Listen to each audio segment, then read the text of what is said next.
Hello everybody, how are you doing? Welcome back to Man City Unplugged, your very own Man City fan channel. And finally, the pre-season footage has come back, videos and photos of which players were involved in pre-season and everything has come back. We'll discuss about that. An interesting thing from there is we have seen Joao Cancelo being part of the pre-season training and stuff. He's got along with his. He's joined his teammates. He's gone to the dressing room. He's been part of the pre-season training. Now the question is, this could actually be a bit of a twist. The twist is that will Joao Cancelo actually play a key role? Will he actually play a big role this season? I mean, or will Pep just sell him out? That's a very interesting thing, and it's not as straightforward as most of us think.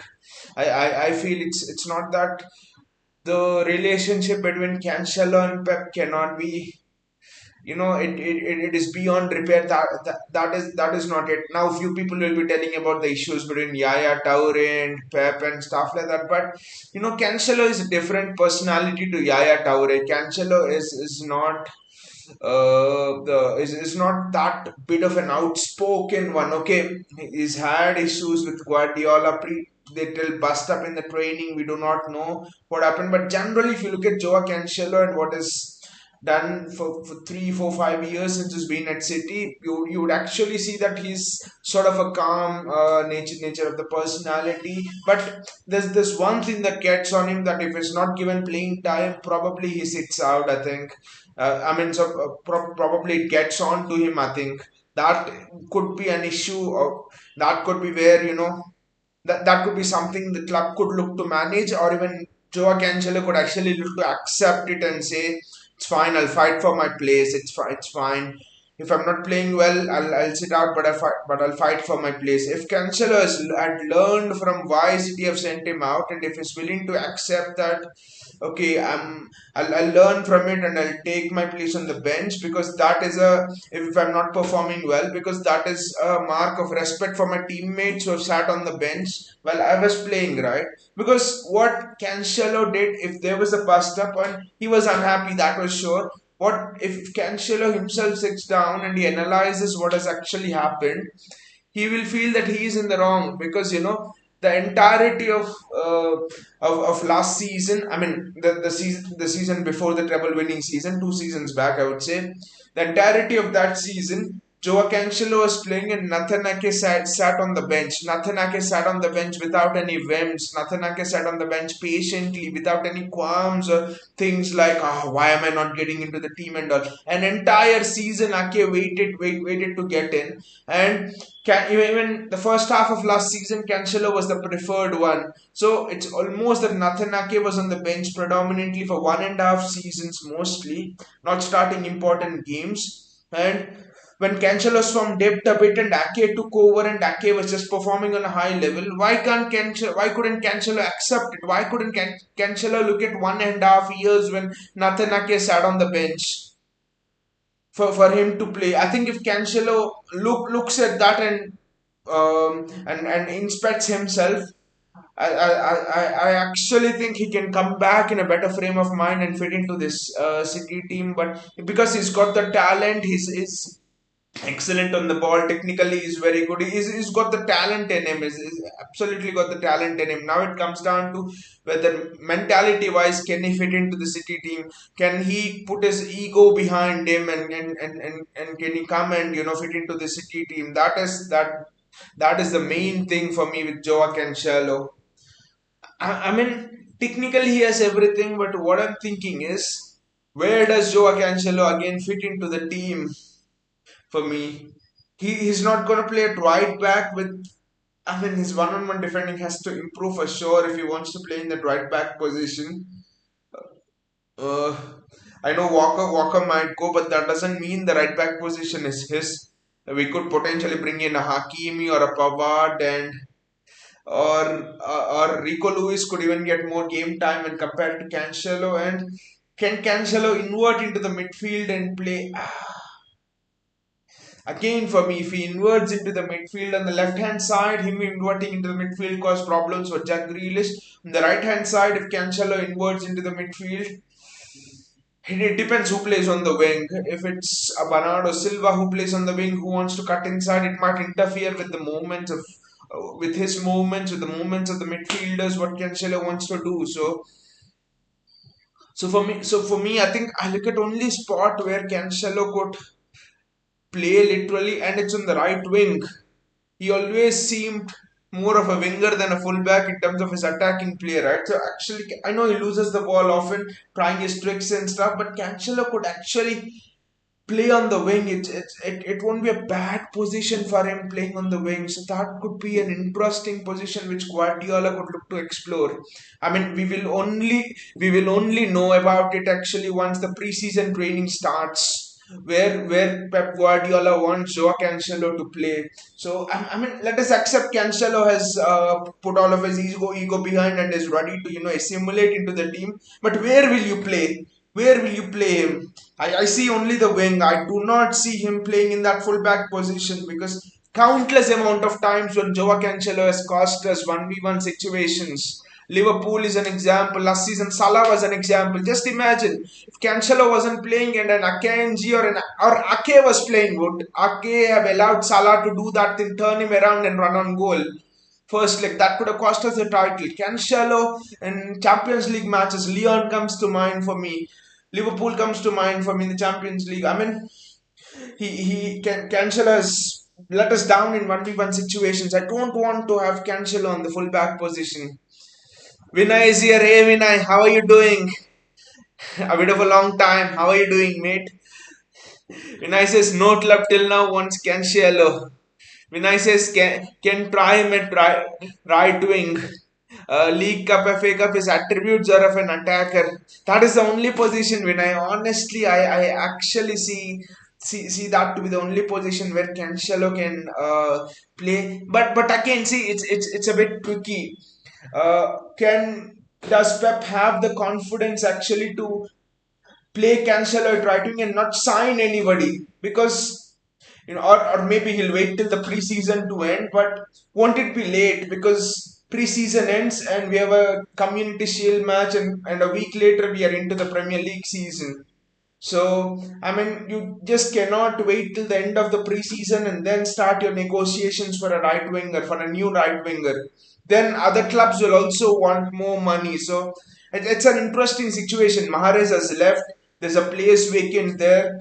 Do you want to buy someone from outside, or do you want to give Cancelo a chance over there? For me, one thing for me, the one thing that still has me against Joao Cancelo is he gives the ball away a lot. He tries a lot of tricks. And in that position, you just can't give the ball away a lot, especially in this system. Why is Pep Guardiola playing Jack Grealish and a Bernardo Silva over there? Why is Bernardo Silva being preferred over a Phil Foden in all of the important matches? You look at all of the important matches: FA Cup final against United, Champions League, Bayern Munich, Real Madrid, and also Inter Milan. You look at all of those matches, all of the when Arsenal as well, all of the matches. The common thing is Phil Bernardo Silva being preferred over Phil Foden. And the reason being Bernardo doesn't give the ball away. Is Cancelo a Bernardo Silva kind of a player? No. Cancelo tries a lot of tricks. Cancelo loses the ball. His tracking back is also not special. He hasn't got that pace or the work rate to track back. He tries a lot of skills. He tries to take people on. I just think the player is not suited for our profile. Vinay says, what are your options for Mahrez replacement? That is actually interesting, Vinay. That's a very interesting question. The first thing I want is see two people for that position. One is Cole Palmer. I want Cole Palmer to be the heir of Riyad Mahrez because that's what we have thought for 2 seasons actually. Last season didn't go very well for him. But we don't know about that situation because Brighton are asking Cole Palmer on loan. So that could be interesting how that goes. And City are holding on to him. I think pre-season will decide what happens with Cole Palmer, whether he goes on loan or whether he stays to take over Mahrez's spot. There were interesting links, Vinay. Interesting links were with Rapinha yesterday and Danny Olmo day before yesterday. So Rapinha people, I mean, Guardian was reporting that Tixike Bagaristan has made contact with Barcelona over Rapinha. But I do not want to get Rapinha. For one, the reason is Barcelona are asking 60 million pounds for Rapinha. If we give them 60 million pounds, they will somehow get 30 million pounds and they'll bid for bloody Bernardo Silva. And Bernardo Silva would want to leave, seeing that bid from Barcelona. So buying Rapinha from Barcelona for 60 million is almost like hitting our own foot with a stone and then crying that I've been hurt. So and also I think Rafinha also I know his stats, the style of play, the left footedness, it suits Riyad Mahrez. I mean, it is almost like what Riyad Mahrez does. But is he technically as good in ball retention? He is not. He gives the ball away a lot. That's what we have seen when he was playing for Leeds and stuff. He gives the ball away again. He takes on people. He is a bit rapid. I mean, if you want to go for Rafinha itself, why not try an Embuda or why not try Carlos Borges in that position? But you know the interesting player for me here is Danny Olmo.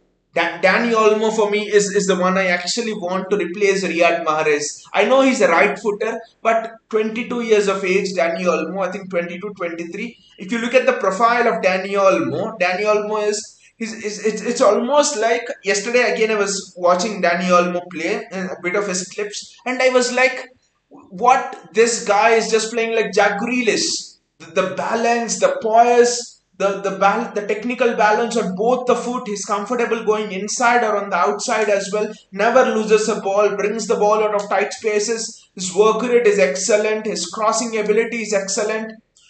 Yeah, it's almost like you're seeing another Jack Grealish in terms of Danny Olmo if you can play Danny Olmo on the right wing. And I think we could get him for around 40, 50 million pounds from RB Leipzig, 22-year-old.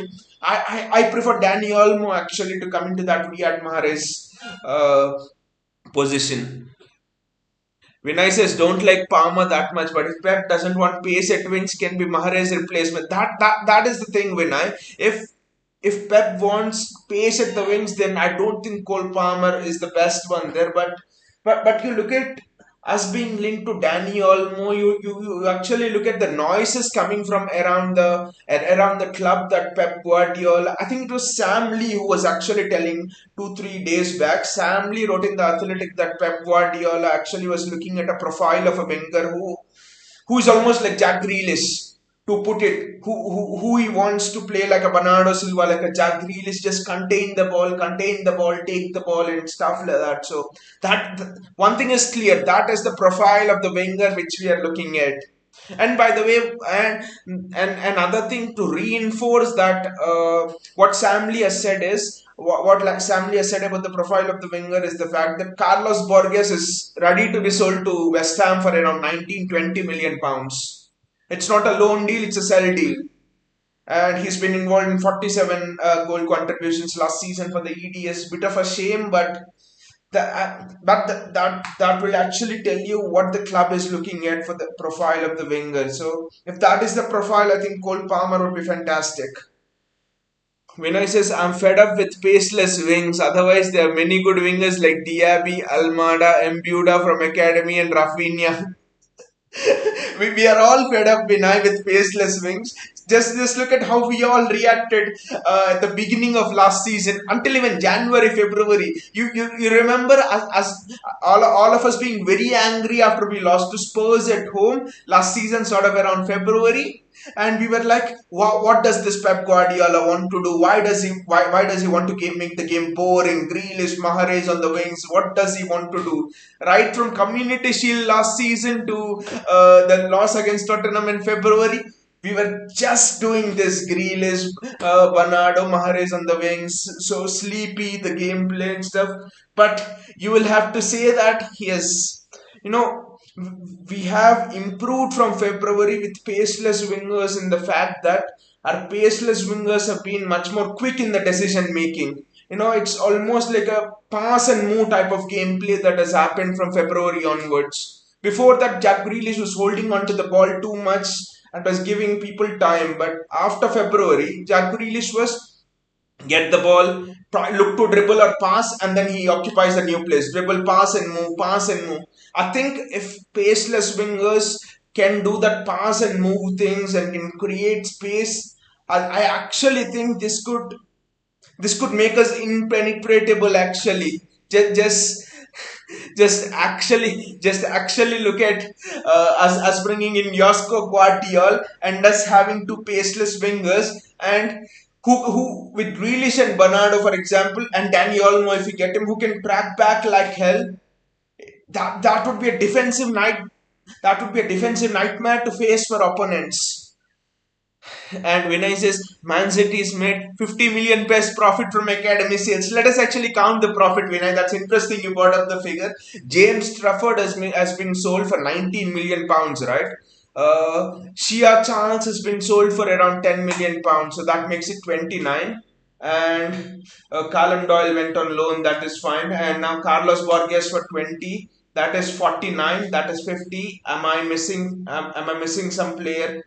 I think we have actually covered everyone. That is 50. And if you look at the sales, Kyle Walker could potentially go for another 20 million pounds, which is 70. And though I don't want him to go, we'll get on that. Kyle Walker could go. And then Aymeric Laporte will go because Josko Guardiol is a here we go from Fabrizio Romano yesterday. So Aymeric Laporte could go for another 40 million pounds at least. So that would make it 110 million pounds.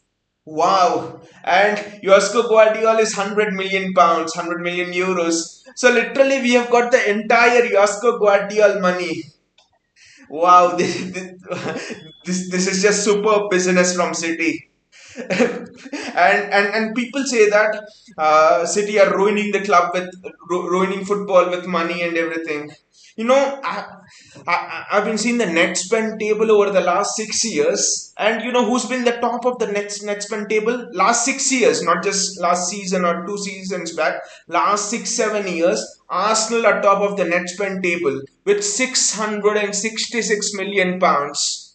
And this season you add another 60 70 million 100 million pounds to that, so Arsenal literally have a net spend of close to 800 million pounds in the last 6 years, and City's net spend in the last 6 years is just 150 million pounds. So if someone comes to us and they mock City that you're spending money this and that, open the next spend table and just check it, 150 million pounds. No one remembers the fact that we are actually selling players. And also Vinay, you forgot, even I forgot another player, Pedro Porro. Pedro Porro has been sold to Spurs. And you know, Pedro Porro was a City player, City Academy, I think, not Academy, they bought him. Pedro Porro sold to Sporting and Sporting to Spurs, and we have got close to 15 million pounds, 1 5, 15 to 20 million pounds as Salon clause when Spurs signed Pedro Porro earlier on in this transfer window. So that makes it potentially 130 million pounds in sales for us this season. And we get Josko Guardiol for 100 and Kovacic for 130. So our next spend is almost close to zero and in the negative if you count it like that. Wow. When I says I want some young energy in defensive midfield or an attacker who can track back, what do you think that profile is available in the market? Defensive midfield, actually, Vinay, we have a defensive midfielder in our in our academy as well. Maxima Paro, not our academy, but in our team, we have bought him from the Argentinian league, from Sales Versfield. I think last season is called as the next Frankie de Jong. We have Maxima Parone, who can play in that defensive midfield position. He's said to be one of the brightest young talents available in that box to box position. He's said to be the next Frankie de Jong, literally. He's said to be unpressable. You just can't take the ball off him. His long range passing is just out of this world at 19 years of age. His defensive work rate, everything, it's just superb. At 19 years of age, he's said to be one of the most complete players. And you know, we have competed with Real Madrid, Bayern Munich, Barcelona to get Maxima Parone for around 10 15 million pounds. So I think Maxima Parone is the answer. And you know, the news around Maxima Parone is that City want to loan him to Girona, but Pep Guardiola wants to give him a chance in the preseason. Everything that happens with Maxima Parona this season will actually depend upon what he does in the preseason matches. The three preseason matches are gonna be do or die for Maxima Parona almost. So around Maxima Parona, that is interesting. But in the market, a DMF or an attacker who can drive back. I think defensive midfielder in the market, I think Casido could be the one, but Casido is a pure pure CDM. But since you're asking as a box to box player who can attack as well, there aren't many in the market like that, Vinay. There aren't many in the market at all like that profile of a player. There aren't. Rice is that profile of a player, but that's why he's gone for £100 million. There aren't many, to be fair, that kind of a profile of players. Vinay says now PL fans won't criticize oil money they are getting from Saudi. That's why I don't want top six club media, certain YouTubers who are hypocrites. I mean, the same YouTubers, I know who you're mentioning, Vinay. I know you're mentioning the same YouTubers. Last season when we were on for a triple, they're like, oh, oil money is ruining everything. Football was not the game. They are YouTubers associated with United about and Liverpool especially. And a bit with Arsenal as well, but especially Liverpool and United, and they have been telling that the oil money is ruining football, and football was a nice game while on one YouTube channel it said when we won the treble, their exact comment was football was a nice game while it lasted. It was a Liverpool YouTube channel. And even a United YouTube channel said that. So hypocrites, now they're like, we want Saudi to take over, we want Saudi to take over and become ultra rich. All hypocrites and nothing else, to be fair. But it's interesting. You've actually, and also another question to you, Vinay. I've actually been asking it yesterday, and a few days back I was speaking to a friend about this as well, but I'm not getting clarity. So maybe you could help me. Benjamin Pavard or Ashraf Hakimi? Who would you want, Vinay, to replace Kyle Walker? Because Kyle Walker is said to have agreed terms with Bayern verbally at least, and City are going to hold talks with him. I think he's going to go. So Benjamin Pavard or Ashraf Hakimi, who do you want to replace Kyle Walker? Because I've been thinking about it. I've been thinking about this question for a while, and I'm just not able to get my head around this.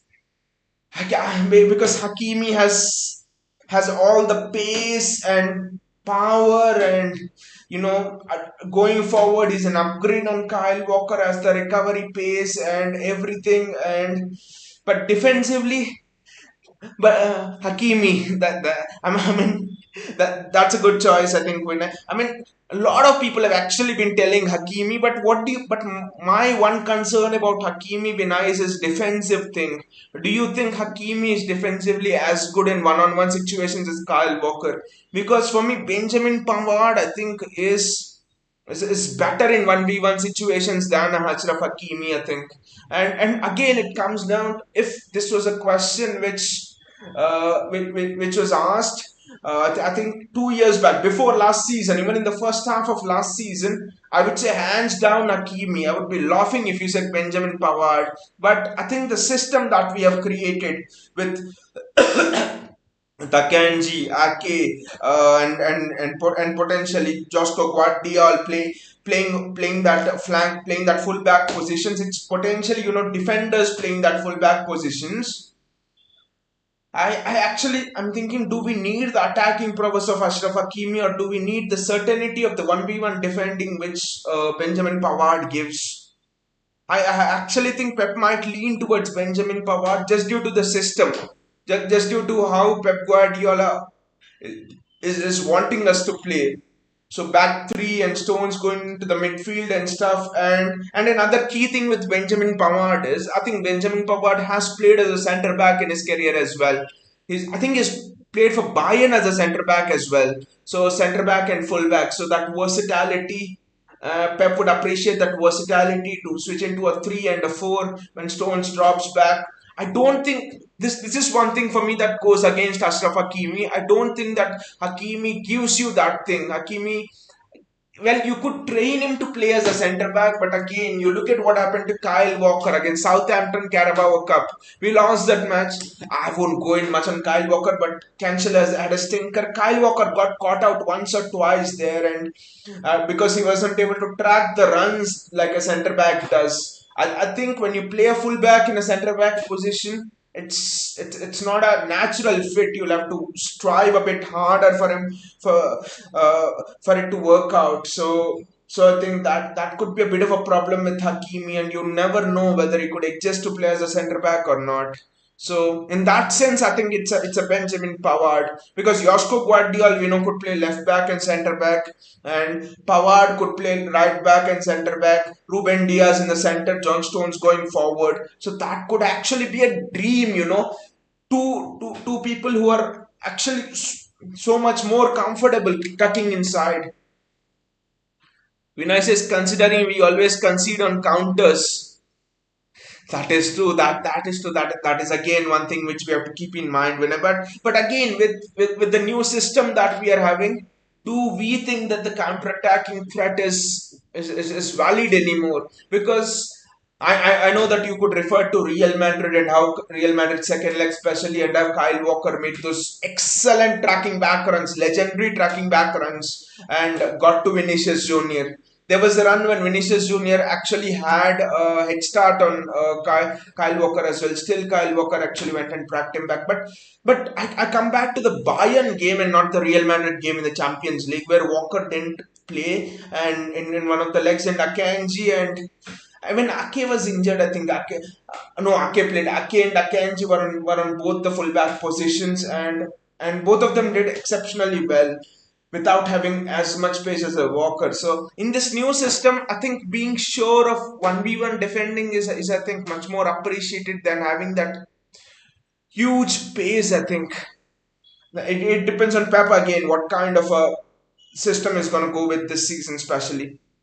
Vinay says, just imagine all the Vinny Juniors, Space Merchants, Stoner, Wakanji can't stop them. Put Walker Hakimi, you hope they can stop them.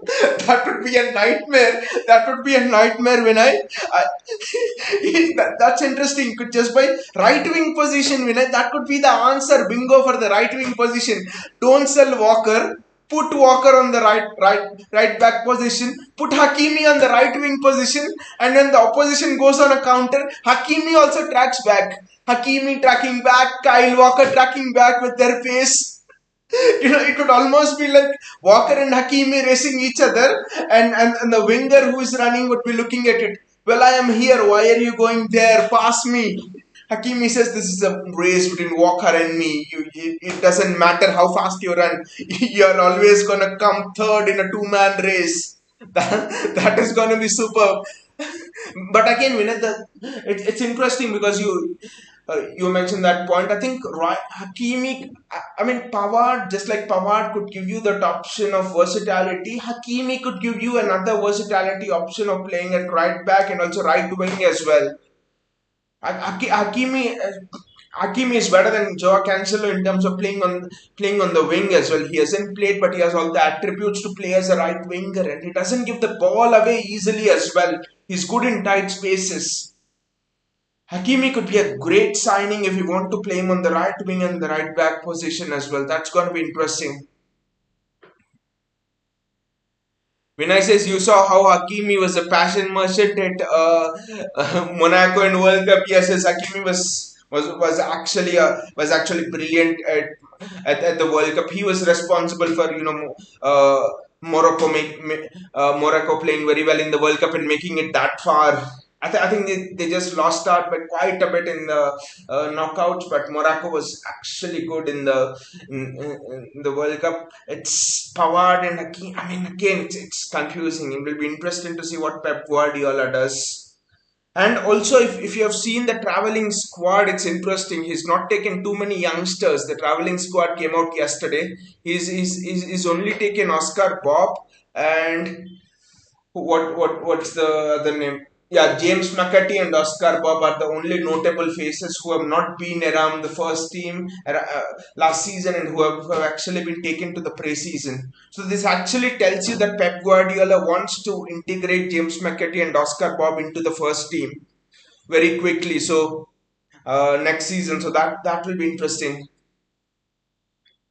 And finally, here we go for Josko Guardiol. I know we have discussed it a bit earlier on in the show, but let's get a bit more in depth into it. Josko Guardiol, what a player! I was actually seeing a discussion on ESPN FC, and they were actually telling that is Josko Guardiol worth 100 million? They were speaking as if the entire panel made of four people were speaking as if City made a mistake by signing Josko Guardiol for that price. They were telling, one of the guy was telling, he was, it seems that he was a very good journalist related to German football, and he was actually telling that Josko Guardiola doesn't have a standout feature in order for him to cost 100 million. He's not the fastest in the league, he's not the quickest in the league, he's not the best 1v1 defender in the league, he's not the best ball playing centre back in the league, and all of that he was telling. And he said he's just a good all round footballer. I was like, what kind of a hypocrite was that person?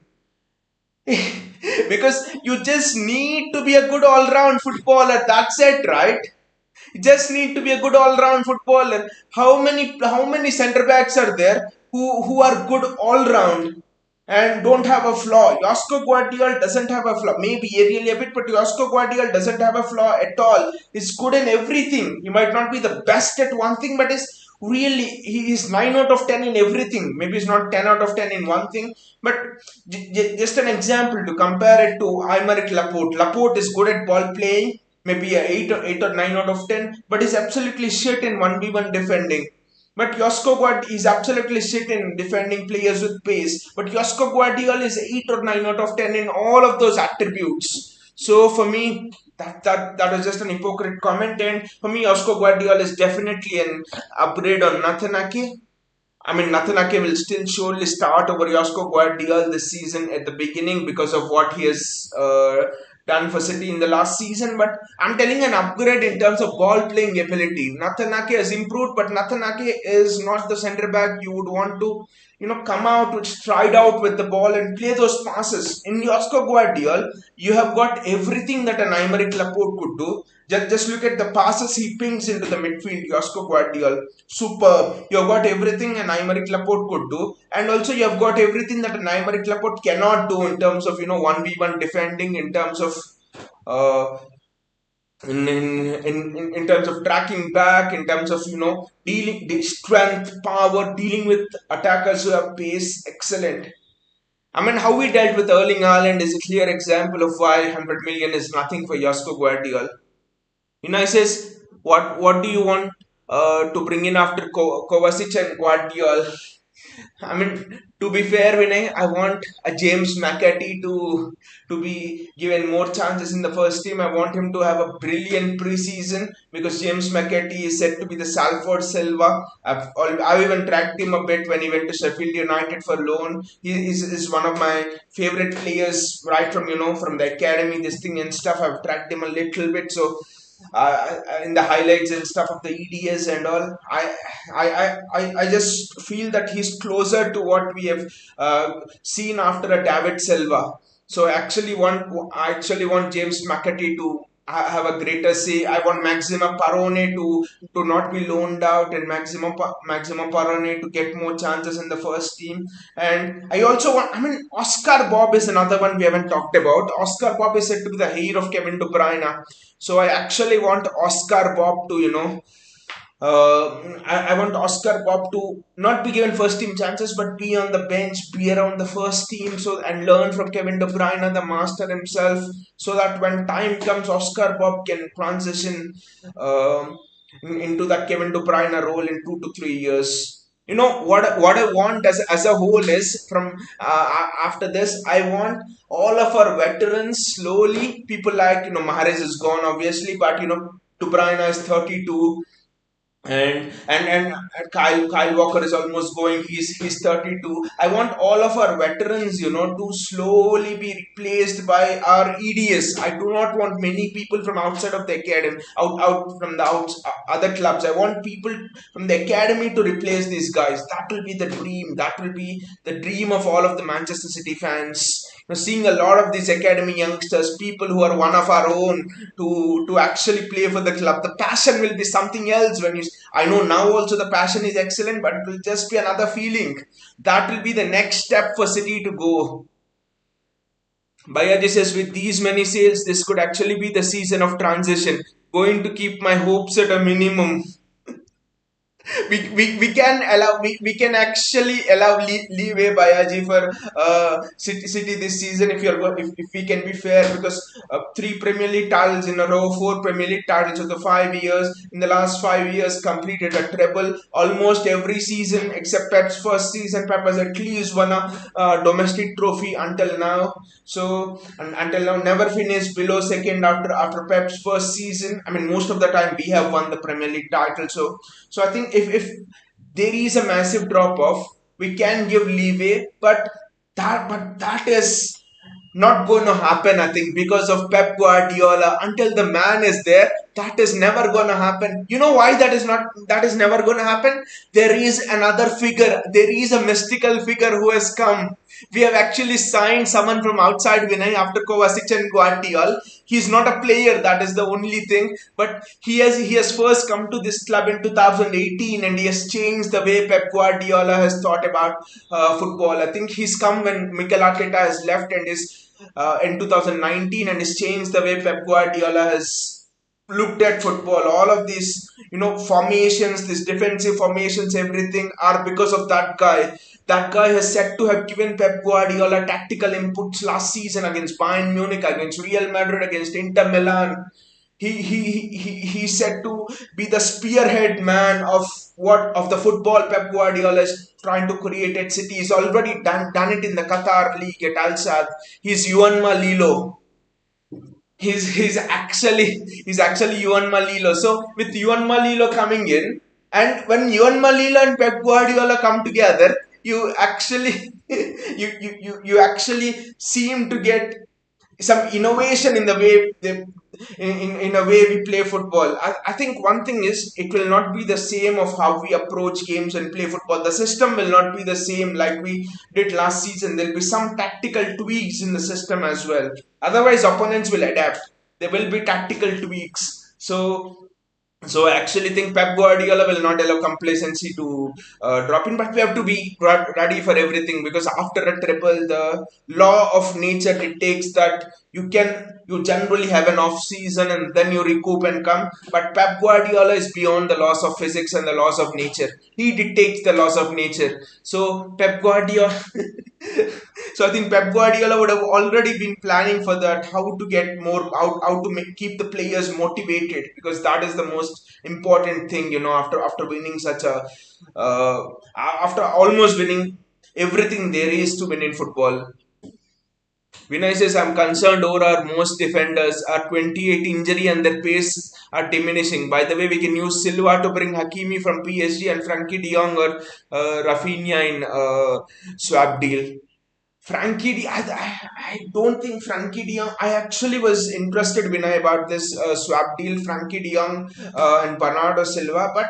But when you actually look at it, it's not good in more ways than one. For starters, Bernardo Silva can sit beside Rodriguez and play the Gundogan role, which means a box to box role. If Kevin De Bruyne, news is that De Bruyne might not be available for quite a few weeks at the start of the season, Bernardo Silva can play in that De Bruyne role as well. He can play that attacking mid. Bernardo Silva can play on the wings. Bernardo Silva's work rate, his pressing ability, everything is superb. With Frankie De Jong, you're getting a player who can only play in one position. So suddenly you sell Bernardo Silva for De Jong. You're looking to bring in another player along with Frankie De Jong to fit in the right wing position and all of those things. So I think it's not a good option to bring in that swap of Frankie De Jong or Bernardo Silva.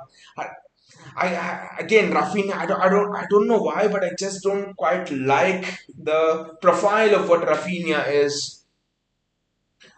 He just gives the ball away a bit more than what I like. And if we have to bring in, I think someone, I would go for Danny Olmo. Actually, is technically another Jack Grealish, if you ask me. The style of play in which Danny Olmo does things. I would prefer Danny Olmo over Rafinha or Frankie De Jong. Vinay says all the clubs are Liverpool, Arsenal, and everyone are getting ready to face City. Community Shield will be the first this thing with Arsenal, and if you don't do well in the Community Shield, just get ready. Like what all Liverpool fans have said about Arsenal, sorry, about us last season. Darwin Núñez is better than Erling Haaland. Liverpool are gonna rock this season and everything, and look at what happened to Liverpool in the Europa League. So, so I think in Arsenal fans, I just think they could be even more delusional than Liverpool fans in that sense. Vinay says FA tried to stop City by alleging us FFP charges. Instead, it motivated us to win unbelievable treble.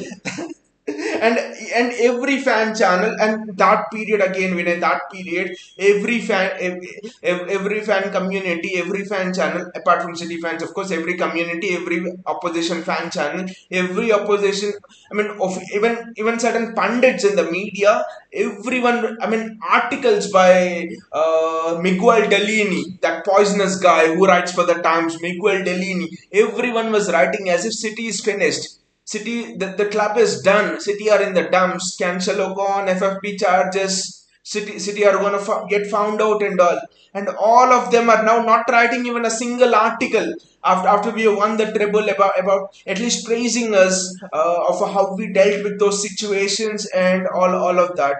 And that idiot Miguel Delaney, what he does is he wrote an article about, he wrote an article about how City used money to win the UEFA Champions League and all. Doesn't that guy look at stats at all? Doesn't that Miguel Delaney guy, doesn't he look at the next spend table of the last 7 years, 7 years, when City have spent around 150 million pounds and Arsenal have spent around 600 million pounds. United have spent around 500, 600 million pounds only in the last 5, 6 years, and still they are fighting for top four, and still Arsenal cannot even win a single competition. And all they can say is we fought for the Premier League. That is fine, but what have you won? Harry Kane has been fighting for trophies since the earth was born. But what has he won? Nothing, right?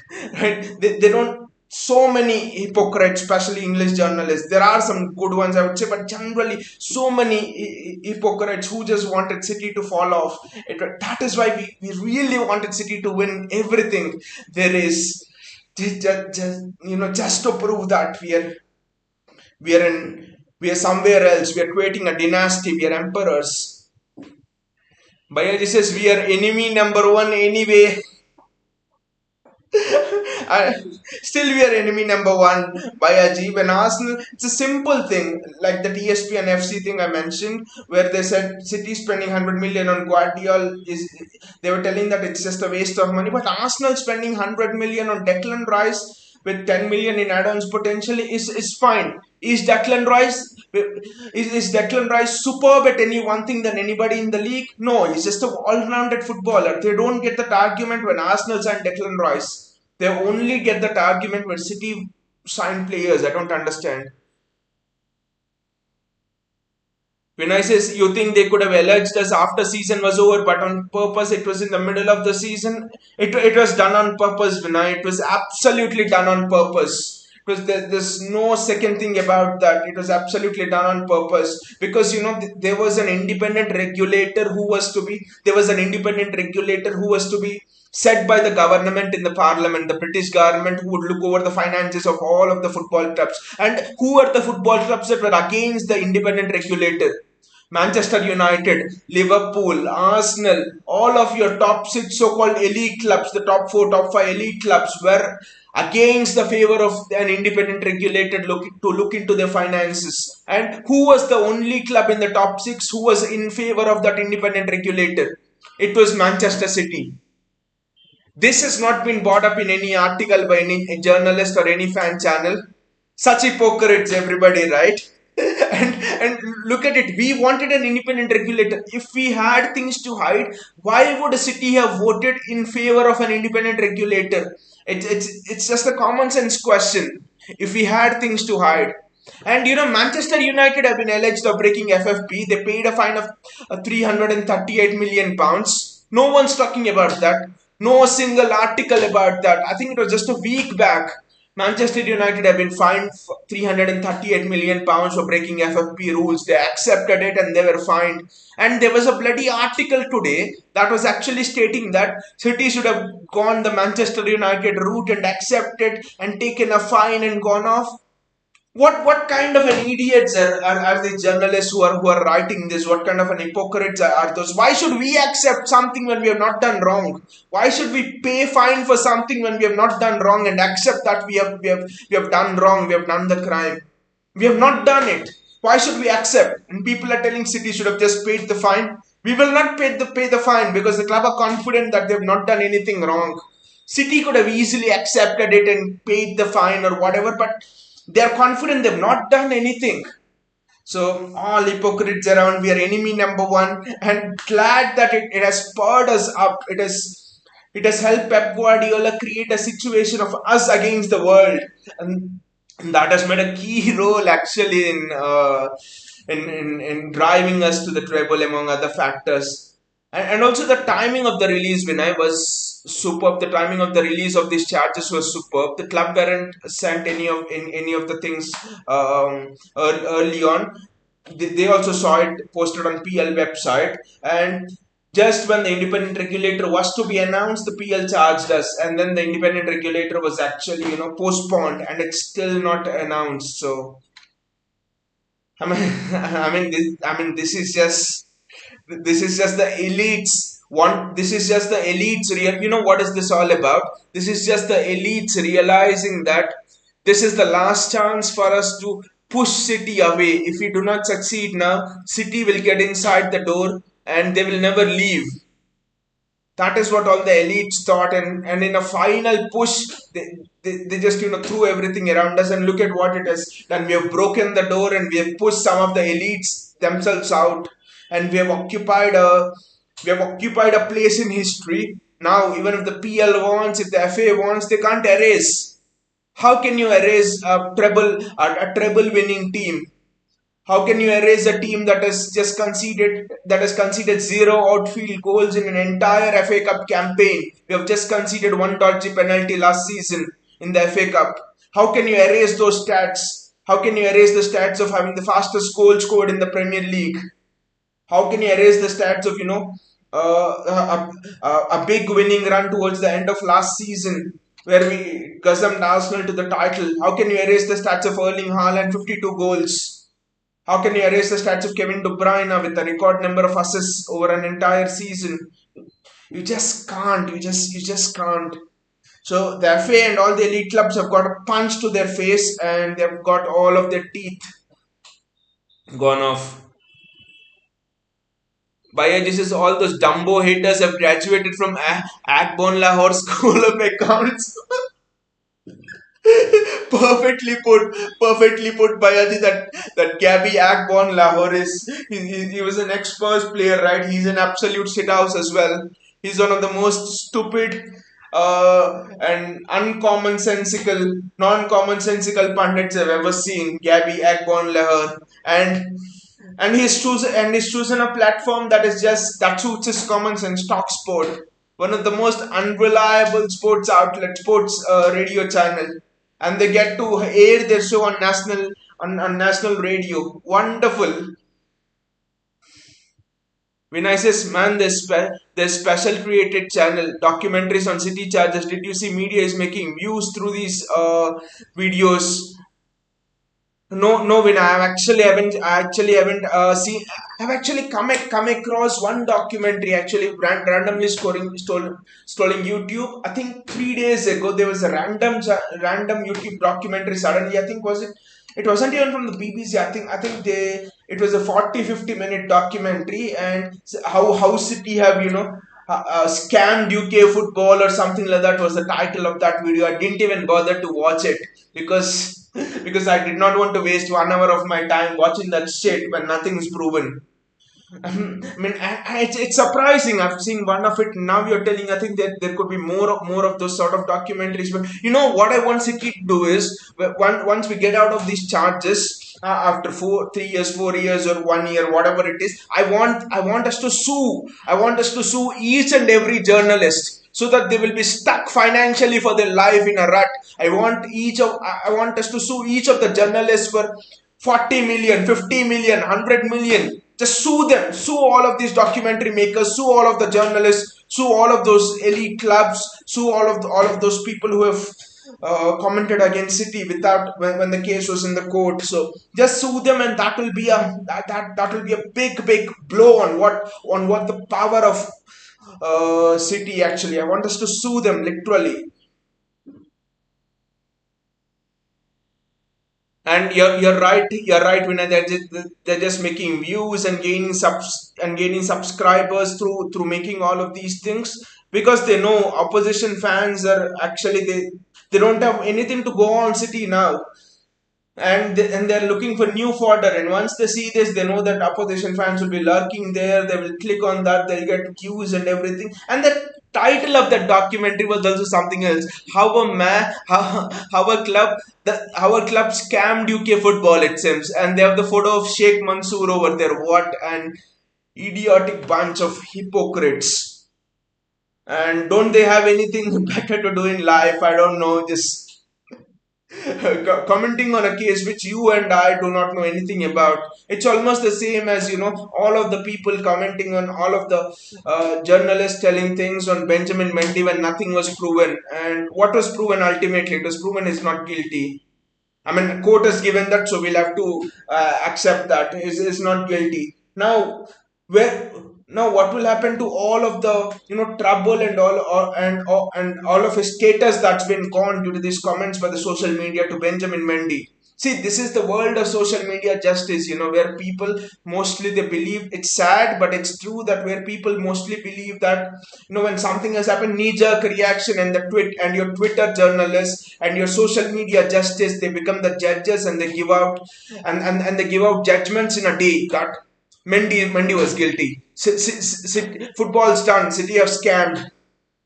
This social media justice, it's not just in football, it's just happening around the world, where people, they do not get to know the facts on both the sides, and they just want to give a judgment out that suits their agenda, which is just so stupid, but it's the sad reality of the world we live in. That's the sad reality actually. When I says FA is nothing but top six clubs, fans, founders of PL, still in favor Man City. Vinay says FA cheap trick, bringing those charges which were cleared from cash. How can they use the data? Can be edited, which is stolen by a Portuguese hacker. Actually, Vinay, it was not the it is not the FA that pressed the charges, it was the PL that pressed the charges. That was what is more surprising to me. It was the PL that pressed those charges. I think if FA pressed the charges, FA are nothing. It's the PL that pressed those charges, and they actually say that your Uniteds, your Liverpools, your Arsenals. Pep Guardiola in his press conference named 19 clubs almost. Not 19 clubs, around 15, 16 clubs who he thought were actually behind, the PL pressing these charges. And who is behind the PL? The PL chairman would not have pressed these charges on his own, right? The elites, all of them behind him would have, pushed him to press these charges. And also the most satisfying thing is the PL executive who has pressed the charges handing us the Premier League trophy. That was actually the most satisfying thing for me. The PL chairman who has pressed the charges himself handing the Premier League trophy. It was us showing our middle finger on his face literally, and telling him just F off from here. We are City. I mean that was the most satisfying thing.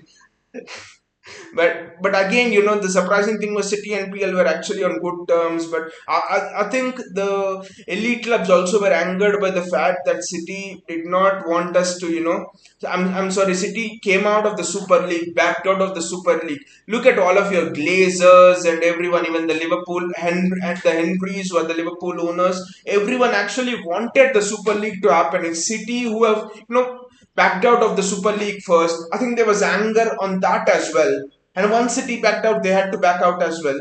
And City have been conducting the transfers so well, they're running the club so well. It's just jealousy all around.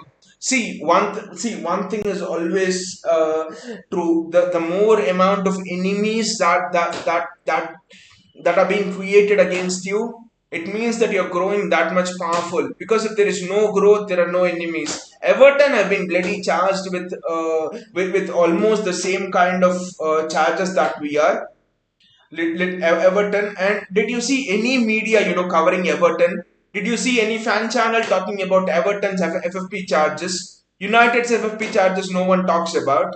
I think Millwall, some club in the Champions, Leicester, when they were in the Championship 2 years ago, they were charged with gruesome FFP charges.